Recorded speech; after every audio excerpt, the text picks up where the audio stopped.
Hello everybody, Matthew Caraway here. I'm here to give you an introduction to my 2019 Roof of Africa race bike. So we're actually racing, it's 2018 Roof of Africa, but we're riding 2019 KTM 300 TPI bikes that have been shipped here to South Africa to Alfie Cox, who's done the initial build out. He's added a lot of the parts, and a few of these I've also brought in from the States, so I'll walk through a little bit of the combination there, and I'm going to give you an introduction to the platform we'll be riding. And if you notice, once again, this thing's brand new, so if you check it out, there's not a single scratch in here yet. Give me about an hour or two, and we'll update that with some good scratches. So come on in. I'm going to first introduce some of the carbon fiber that's protecting this machine that you can see from this side. First, our cases are protected by an extra guard.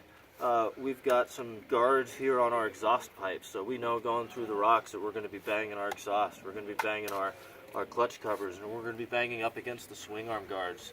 And once again, here on the exhaust pipe, so anybody that's ridden extreme enduro at any length of time, you've probably dropped your bike a couple dozen times in a single day, and having all this extra armor is going to allow us to drop the bike, pick it back up, and keep riding with a reliable machine that's still taking you places. If I look back here on the rear end of the bike, we've got some Enduro Engineering billet disc guards that's protecting the rear disc. A pretty stout machine that we've been running in the States, and we know this thing works, so a lot of confidence there. Moving forward, some very similar items. Enduro Engineering is going to be found throughout the bike. So we've got some billet aluminum fork guards, so when the rocks are hitting underneath here, we know that our forks are still going to be strong at the end of the race. On this side, so they've combined the disc guard with the fork guard all into a single unit. And then looking up in here, we can see that our radiators are protected by some Enduro Engineering radiator braces. On the front and rear of the bike, we've got grab straps.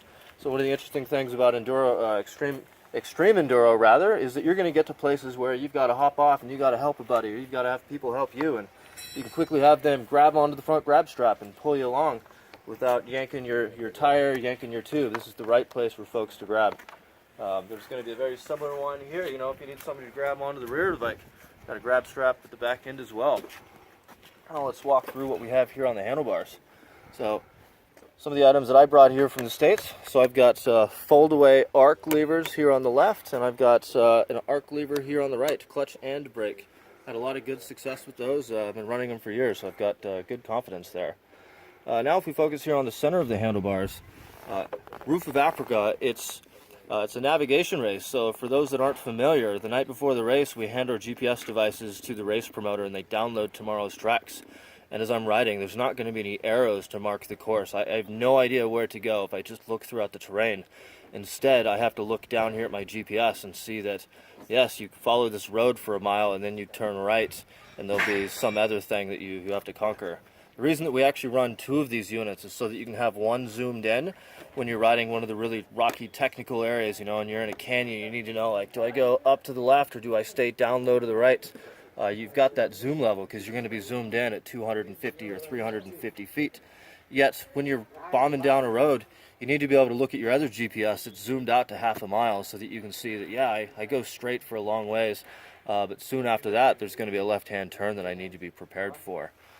So now if we think about some of the other protection that I have, I've got Tusk brake pedal that I brought with. So this thing's going to take some additional abuse as compared to stock. It's not going to fold as quick. And plus, having the fold-away tip is going to be key too when I'm banging through rocks. Then finally, over here on this side, one of the items that we brought with us would be a hammerhead shifter. So this thing is also a little bit more stout than stock, so I'm going to be able to bang into the rocks, and the thing's going to keep me going. And finally, one of the things that many riders run, whether you're in extreme enduro or you're in regular enduro, within our tires, we're running mousses, foam inserts, so that you're not going to get a flat out on the course and have a DNF. Alright everybody, so that's an introduction to the race bike that I have. For those that are following, I'd love to have a little contest now. What should we name this motorcycle that we're going to go beat up here on for the next week? Open to any sort of submission, so if you're watching the video, give me your ideas. Thank you everybody.